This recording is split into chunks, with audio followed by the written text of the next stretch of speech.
Ok, chicos y chicas, en esta ocasión vamos a ver el tercer video de habilidad verbal que tiene que ver con el primero de los 4 apartados, que es el de comprensión lectora. Y ahora nos toca ver el siguiente subtema, que sería reflexionar y evaluar un texto. Ok, comenzamos con el video.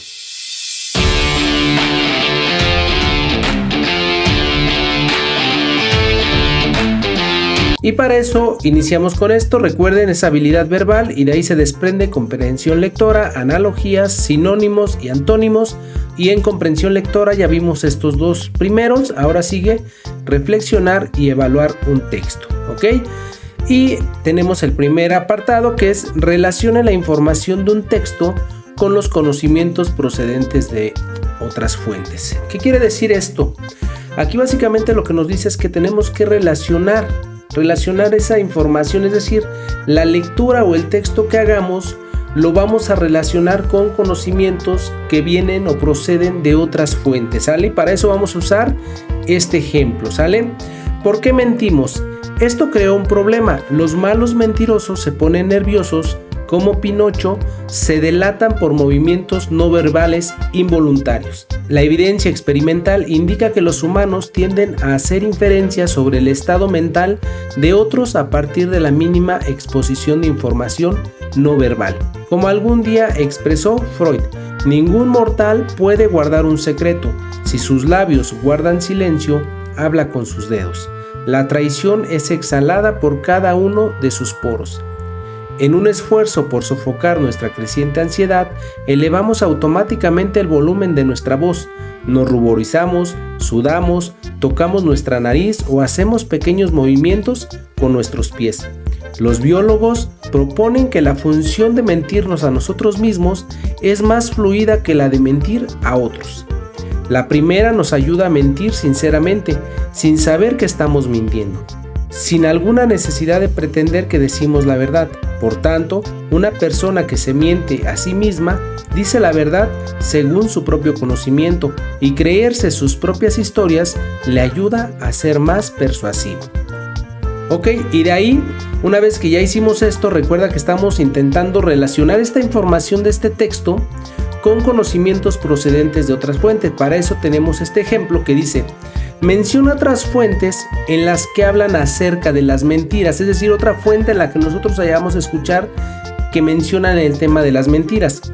Y aquí ponemos 4 incisos, ya sabes: el cuento del conejo y la tortuga, el tarot, el cuento de Juanito y el lobo y el cuento de Blancanieves. ¿Cuál sería, según la información que hemos hablado de las mentiras?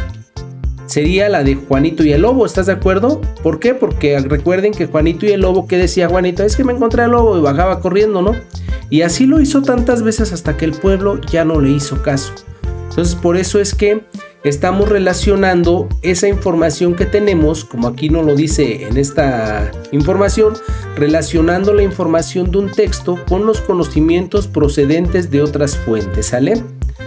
Entonces, una vez que ya vimos eso, pasamos a nuestro segundo apartado, que dice: contraste las afirmaciones incluidas en el texto con sus propios conocimientos del tema. Es decir, lo que nosotros estamos leyendo en el texto lo vamos a contrastar o vamos a hacer como un tipo comparación con lo que nosotros ya conocemos del mundo, con nuestras experiencias de la vida, ¿sale? Y para eso tenemos esta pregunta: cuando decimos alguna mentira, normalmente, ¿qué sentimos? Obviamente ya sé que algunos van a decir: no, pues yo no siento nada así, pero normalmente, es decir, la mayoría, ¿qué sentimos? Estabilidad, culpa, felicidad o cansancio. Yo diría que normalmente sentimos culpa, ¿no? Porque estamos mintiendo al final de cuentas, ¿sale? Sí se va entendiendo. Entonces aquí recuerden lo que estamos haciendo, que es contrastar las afirmaciones incluidas en el texto con el propio conocimiento del mundo, ¿sale? Por eso es que se está haciendo este contraste. Pasamos al siguiente apartado, que dice: proponga o identifique información que refuerce el argumento del autor. Es decir, nosotros vamos a identificar o a proponer esa información que refuerce este argumento, es decir, que le dé más fuerza, más validez, como una experiencia propia, ¿sale? Y para eso, ¿qué vamos a hacer? Vamos a poner esta pregunta: cuando cometemos un error y mentimos acerca de ello, usualmente, ¿qué pasa?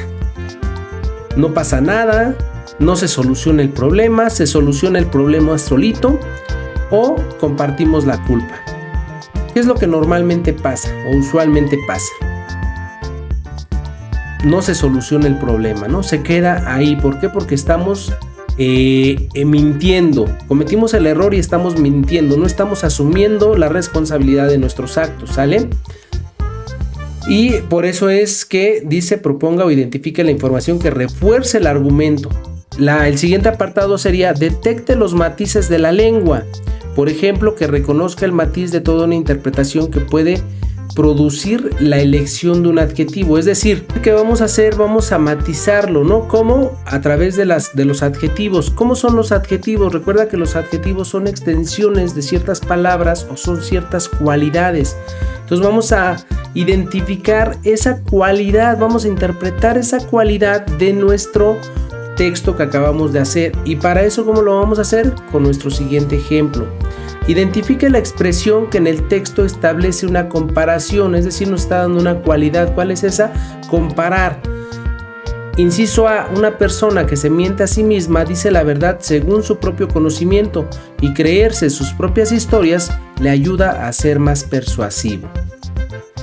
Inciso B: los malos mentirosos se ponen nerviosos, como Pinocho, se delatan por movimientos no verbales involuntarios. Inciso C: nos ruborizamos, sudamos, tocamos nuestra nariz o hacemos pequeños movimientos con nuestros pies. Inciso D: los humanos tienden a hacer diferencias sobre el estado mental de otros a partir de la mínima exposición de información no verbal. ¿Cuál sería si estamos haciendo una comparación? Sería nuestro inciso B, ¿no? ¿Por qué? Porque dice: los malos mentirosos se ponen nerviosos, como Pinocho. Es decir, estamos comparando a los malos mentirosos con Pinocho. Se delatan por movimientos no verbales involuntarios, ¿sale? Por eso es que sería este inciso. Entonces eso es para que más o menos vayan teniendo en cuenta cuáles son las características que tenemos que hacer al momento de hacer una comprensión lectora, pero específicamente al reflexionar y evaluar un texto. Tenemos que tener en cuenta estos 5 formas, y las preguntas vendrían así como las acabamos de ver, ¿sale? Ok, chicos y chicas, eso sería todo por este video. No olviden comentar, suscribirse y dejar su like. Y por cierto, no olviden visitar mis cursos. El enlace se los dejo en la descripción. Nos vemos en un siguiente video.